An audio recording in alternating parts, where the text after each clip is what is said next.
This is Going Underground. I'm Afshin Rattansi. Coming up today, former London Mayor Ken Livingstone talks to us about British bombs and British troops in Iraq and Syria as our war expands across the Middle East. And will the millions of pounds in bombs being dropped on Iraq mean we face a greater threat of terrorist attack? If so, why are we making cuts to our fire brigade? Plus, who is really getting all of your hard-earned cash when you retire? All this and more on today's Going Underground. A new ISIS propaganda video featuring British hostage John Cantley appeared this week. This is the sixth video to emerge, but Cantley had not been named in the UK as a hostage until his appearance in the first propaganda film. So, Going Underground made a Freedom of Information request to the Foreign Office to find out how many British nationals are currently being held hostage abroad by recognised terror groups, in which countries and by which groups. The response reads, I can confirm that the Foreign and Commonwealth Office, FCO, does hold information relevant to your request. The information the FCO holds in relation to your request is being withheld. And the reasons given? Health and safety and personal information. The Foreign Office felt that disclosure of details including location and country of captivity could significantly increase the risk to the personal safety of hostages. This despite the fact that Foreign Secretary Philip Hammond claimed in September to have no idea where murdered hostage Alan Henning was being held. As regards Mr. Henning, why can't the SAS just go into freedom? Because we don't know where he is. The Foreign Office response to Going Underground goes on to state an exemption under which it has no obligation to confirm or deny information if it would A. Prejudice relations between the United Kingdom and any other state, or C. Prejudice the interests of the United Kingdom abroad. Going Underground can only hope that the application of this exemption is not because the UK is more concerned with maintaining good relations with energy-rich, terrorist-enabling nations than the safe rescue of its own citizens. Britain is already deploying armed drones over Syria, supposedly for surveillance, joining the ones already operating in Iraq. And this despite our government promising there would be no UK involvement in Syria without a parliamentary vote. British troops have also now been freed up for any possible ground campaigns following their departure from Helmand in Afghanistan. So how long before we see a full-on campaign in Iraq and possibly Syria as well? Joining me is former London Mayor Ken Livingstone, a prominent opponent of the 2003 Iraq invasion. Welcome, Ken, to Going Underground. You oppose that invasion. Is this a continuation of the 2003 invasion? If you go back and read what's now been published from people's diaries and official documents, immediately after 9/11, when Tony Blair arrived at the White House, he was shocked because everyone around George Bush was not talking about Afghanistan and Al-Qaeda, they're talking about Iraq and Saddam Hussein. So it was always a cover. And this current and war? It's still, ever since basically the end of the First World War, Britain and America have intervened all over the Middle East to control the flow of oil. It's been central to their economy. They put up regimes that were completely corrupt. They overthrew democratically elected ones like in Iran in 1953. We've just had 100 years of Western intervention, and the tragedy is, when you look at the loss of life and what it's cost us, we would have been better off just paying an honest price for the oil and letting the Arab countries actually, sell it themselves. Not sure what our military contractors would say that about, or their accountants. So, the Labour Party did support this war. You must have been proud of what happened about the Syria vote when the Parliament voted against it. Why then don't your colleagues, former colleagues, understand that? Well, no. One of the reasons I supported Ed Miliband for Labour leader was because he was coming out quite clearly and saying the invasion of Iraq in 2003 had been a mistake, and his brother wasn't prepared to admit that. And by taking the stand against giving Cameron the backing to actually intervene in Syria, I think it made a clear indication that if we get a Labour government, and I think we will, it will take a much more independent line. It's not just going to be Washington's puppet, which tragically most British governments have. Maybe, but faced with these three guys on the opposite sides of the bench, the Foreign Secretary, Defence Secretary, and Cameron, they voted for war in Iraq. When you had the situation of Cameron coming to Parliament saying, I want the backing of Parliament to be prepared to intervene in Syria, to everyone's shock, for for the first time in my lifetime, a Labour leader got up and said, we're not giving you a blank cheque to invade. Now, there's massive pressure on Ed Miliband and those around him. American interests are enormous.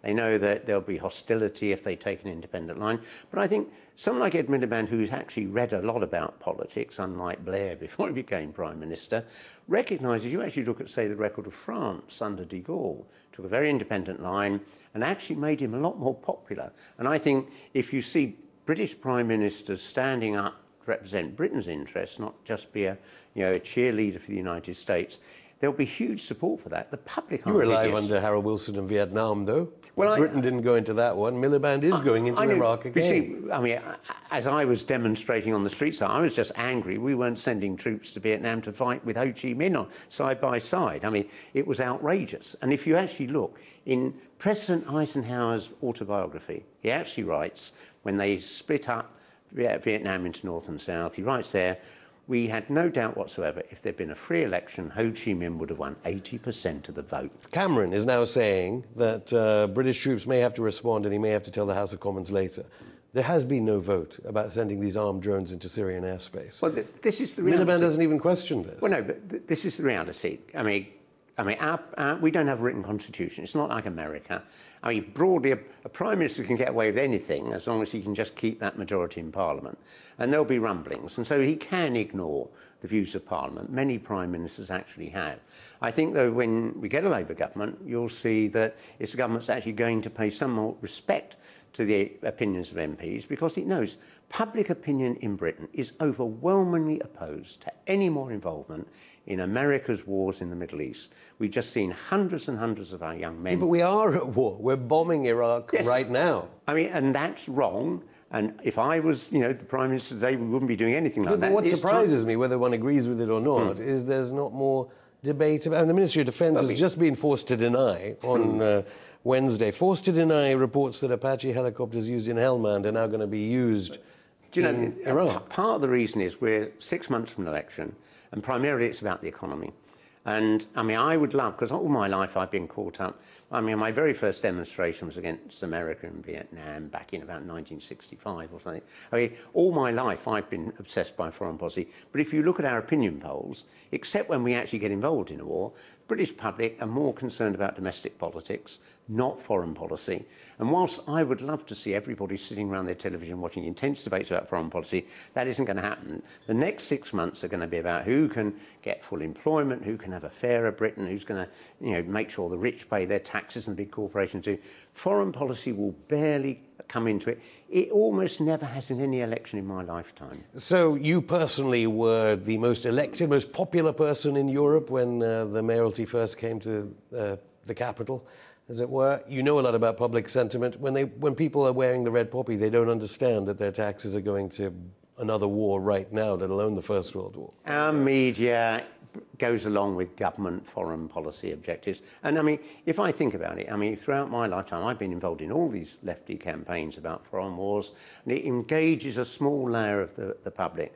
But most people in Britain are just struggling to be able to pay their rent. So the public just can't get to grips, even in an age of austerity, that some of their taxpayers' money is going into bombs on Iraq. You've got to remember, 70% of the papers British people read are owned by 5 billionaires.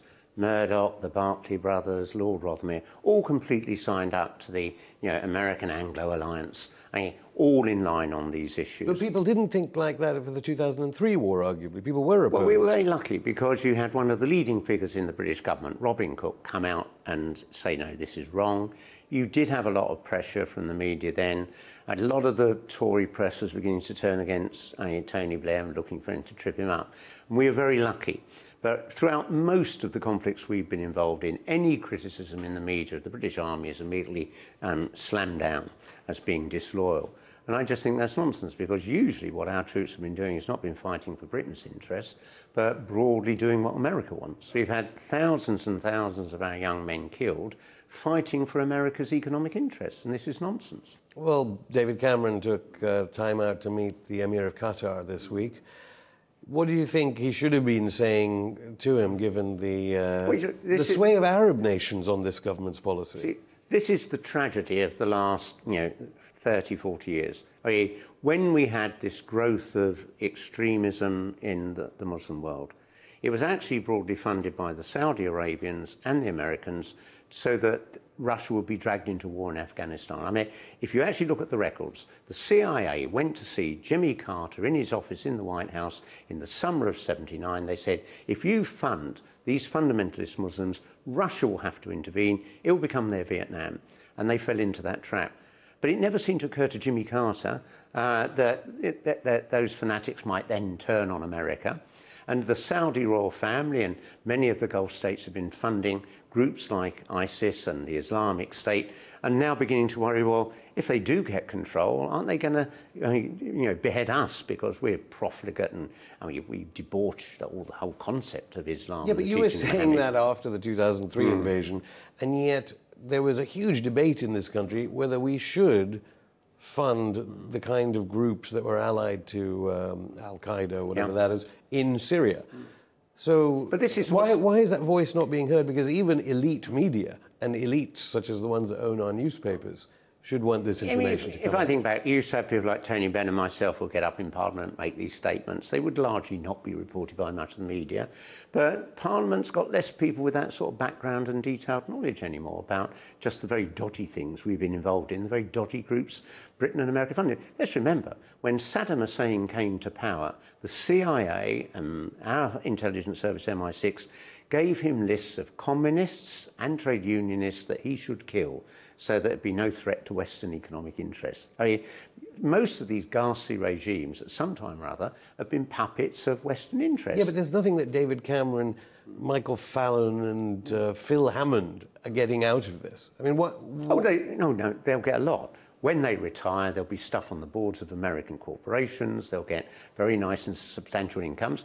Tony Blair's worth now, we don't know who to believe, 20 million, 50 million, 60 million.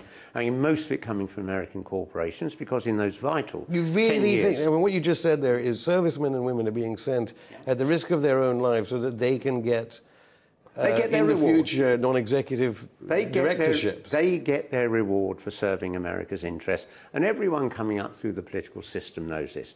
If you pose a threat to America's interests, you might be destabilised, there might be a smear campaign, or you might even have a nasty accident. I mean, an awful lot of people who challenged America's interests seem to die. And why, then, is the front bench of the Labour Party right now not calling for an international peace conference? You cannot allow this Islamic State to exist and spread. So should we ally with Hezbollah in Iran and Russia? Yeah, you need to have an alliance which is not seen as just another stooge to the West. That means, I mean, Russia must be a key player in it, Iran should be key players in it. And the real problem, of course, for America is that they've been having this virulent campaign about Ukraine and what's been happening in eastern Ukraine.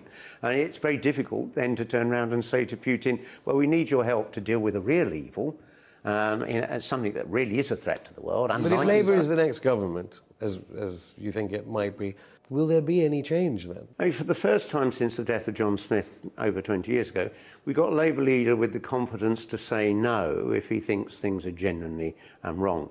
And that's why he stood up and wouldn't support Cameron having the powers to send or to get involved militarily in Syria. And what we've got to do, people, progressives like myself outside, is make sure there's that support. Come on programmes like this so people can see and know what the truth is, rather than what Murdoch tells them in The Sun. Ken Livingstone, thank you. Thank you. Coming up after the break, find out why the Fire Brigades Union is turning up the heat on the Tories.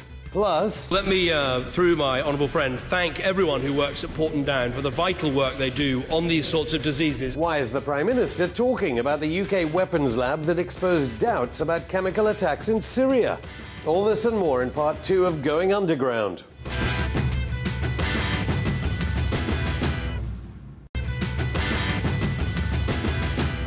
Shock horror, an MP mentioned the homeless at Prime Minister's questions this week. As I walked to Parliament this morning, past the increasing numbers of people who are sleeping on Victoria Street pavements, I reflected that this government is the first since the 1920s that has presided over a real terms fall in average wages for its people.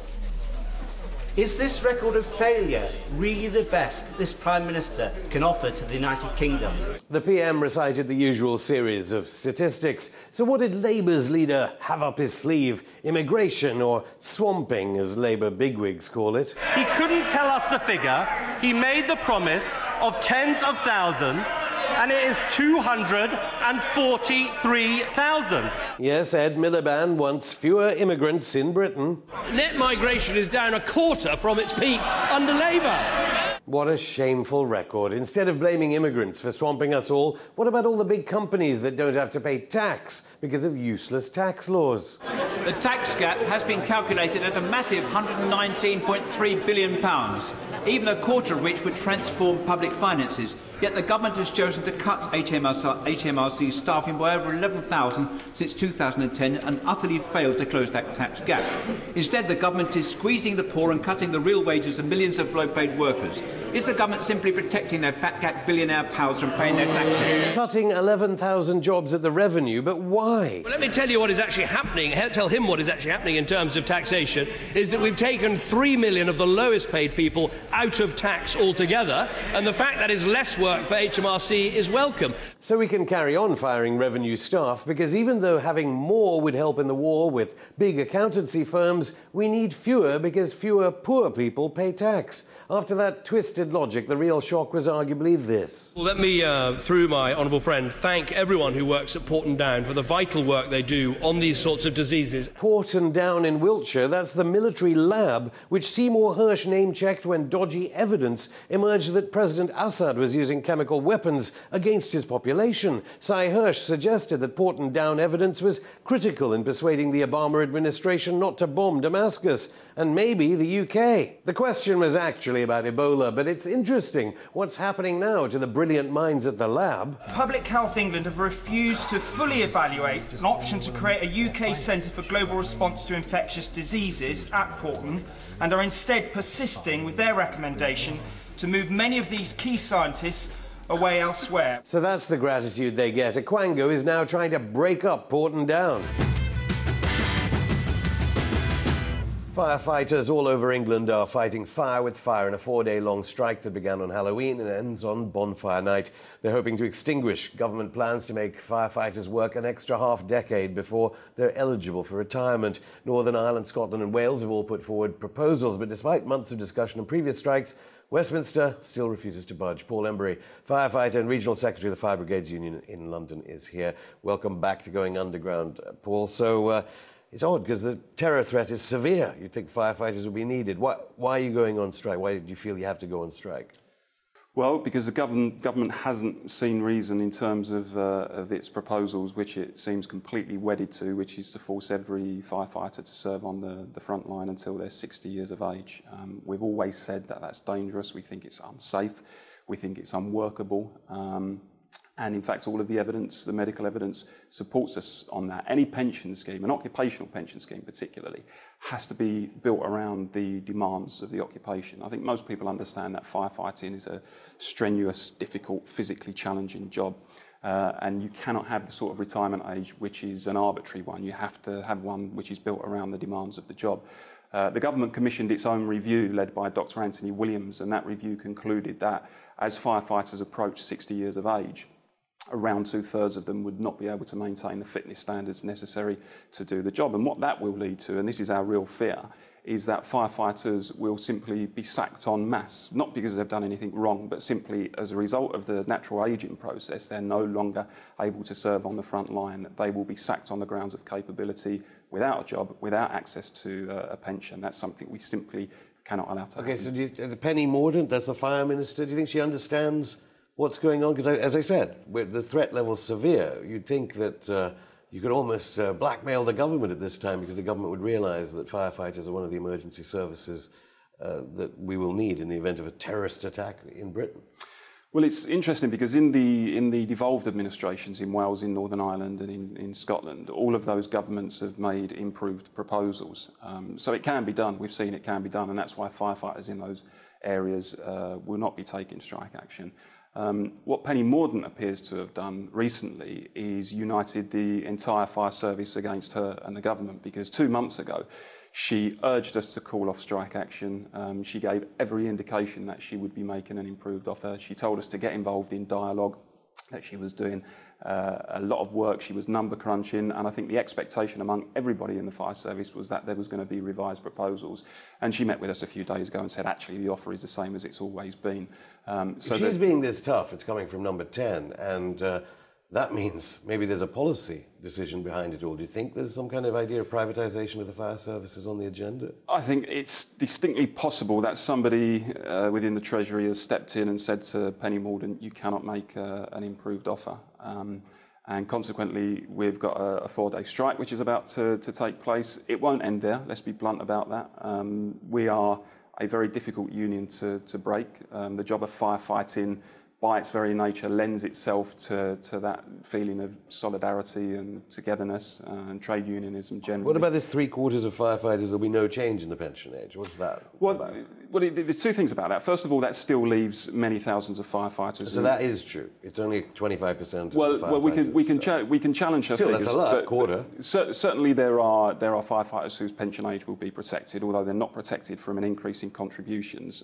Firefighters are having their contributions to their pension schemes hiked up and are paying, in many cases, around £1,000 more every year. It doesn't mean that those firefighters are protected, for example, from the threat. All firefighters are potentially subject to the threat of being sacked if they cannot maintain fitness standards to serve on the front line. But no, to answer your question effectively, the deal hasn't changed. And the government is absolutely wedded to an arbitrary pension age in the fire service which takes no account of the job that we do. I have to say also, you know, we're not entirely responsible for the timing of this. Penny Mordaunt last week was the one who said after several weeks of negotiations, there's no better deal. It is coincidental. Well, I mean, certainly we have not been planning for the last few weeks to say, let's take strike action around bonfire night. And let's be blunt, if it was our intention to cause disruption around bonfire night and to mess things up for the public, we would have called action on bonfire night itself. But we haven't done that, and we've not done that for a reason. And you have to factor into that the fact that the government has said all along we had robust contingency arrangements in place, so effectively don't worry about it. Yeah, let alone the severe terror threat. Is there any arbitration going on at all? I mean, I'm trying to visualise how an ACAS tribunal or ACAS negotiation would go, because you'd say, well, if you're 60 years old, you wouldn't be able to pull someone out of a fire in a second-storey house, presumably. I mean, how would a negotiation proceed? So we asked a very simple question, OK, what's going to happen to those people? You have to remember that some of these people will be grandmothers and grandfathers by that time in their lives. And we said, what will happen to these people? And the National Fire Service employers made it very clear that these people could be sacked on the grounds of capability. And no trade union can stand by and allow the government to rip up the pension schemes of its members and to reserve the right to sack people simply for the crime of getting old. That's what this dispute is about. And until they recognise that, it's going to go on. And if you hear their arguments, they say, look at the success of closing so many fire stations in London, your region. I think the Fire Commissioner, Ron Dobson, saying London is safer than ever. And they're starting to open them. How come the narrative is so different coming from you and coming from the coalition? You know, this Tory-led government has effectively decimated the London Fire Brigade, thanks to Boris Johnson, effectively closed 10 fire stations and reduced firefighter numbers by 600. And then the Tory Fire Minister is invited to open or reopen a fire station. And we did make the comparison. It's like Margaret Thatcher opening a coal mine. And that's angered firefighters. And she's opening that station on the 25th of November. I'm sure many of our members are going to turn out and let her know what we think about her. But there is a real cuts agenda in the fire service nationally. As I said, we've seen 39 stations closed, 5,000 job losses, 20% budget cuts. All of that has resulted in increased response times, significantly worsened response times in some areas. We've seen a death already in London. Fire station closed at the beginning of this year. Woolwich Fire Station was one of them. A few weeks later, a man died in his house because the fire station was further away. Crews had to come from further afield and couldn't get to him in time. So these people have got blood on their hands. Let's be absolutely clear about it. We'll have to look into that case. But anyway, Paul Embry, many thanks again. My pleasure. On Wednesday, MPs debated the second reading of the taxation of pensions bill in the House of Commons. If you're one of the 5 million people that work in the public sector and qualify for a pension, you're dealing with one of nearly 40,000 public sector pension funds. Unfortunately for you, Britain's state pension is apparently one of the worst in Europe, according to the international think tank, the International Longevity Centre. It's worth just a third of the average salary of someone at work. On the continent, they get half. And from next year, your pension will be set at a flat rate, as long as you've paid your national insurance for 35 years. But under a new system, many people will find that they will receive less than they expect. But who is making money from the public sector pension pots funded by all of us? It's the fund managers who can now charge as much as they want as they force pension funds to sign non-disclosure agreements. Hostages to fortune, your pension fund manager can't compare exactly how much money it's even giving to the private companies. Some councils are losing as much as 3 times as much in fees as some other local authorities. Pensions Minister Steve Webb says pension funds are all about having people in the scheme looking after your interests, about making sure there's transparency so people know what's going on. Really? It was Steve, however, who previously backed away from calls to cap secret charges imposed by pension funds until April 2015. But don't worry, it's down to the Financial Conduct Authority to regulate schemes, even though the man who runs the FCA is still recovering from a financial fiasco in Hong Kong, maybe. No wonder he wants regulation to be merely predictable. One of the least understood elements of regulation, but I think anybody who's a practitioner knows that regulation, for it to be effective, has to be predictable. It's certainly predictable for the big pension asset managers in the city. The Latvian plane intercepted over Kent on Wednesday made headlines all over the mainstream media, mostly for being Russian-made. As it happens, other countries do also make planes. Boeing's are made by the US and Airbus is a French company, although you'd never know it since the manufacturer of planes is rarely an issue for media reports. Otherwise, we would have heard endless reports of a missing American-made plane instead of Malaysian Airlines MH370. But the mainstream media wouldn't want to plant suggestions that American-made planes could be anything less than safe, reliable, and in no way posing any threat to civilians. Not like Russian-made planes, which, while flying over the UK, might as well be armed drones ready to launch an airstrike on the British countryside. Perhaps a case of paranoia from the RAF, which regularly does carry out airstrikes on foreign lands, and the mainstream media, which trumpets the deaths of civilians abroad. Show's over for today. Join us on Monday when we speak to Gabriella Coleman, author of Hacker, Hoaxer, Whistleblower, Spy, about what is hidden behind the mask of Anonymous. In the meantime, you can drop us a line on Twitter at underground_RT, like our page on Facebook, or email us on goingunderground@rttv.co.uk. See you on Monday.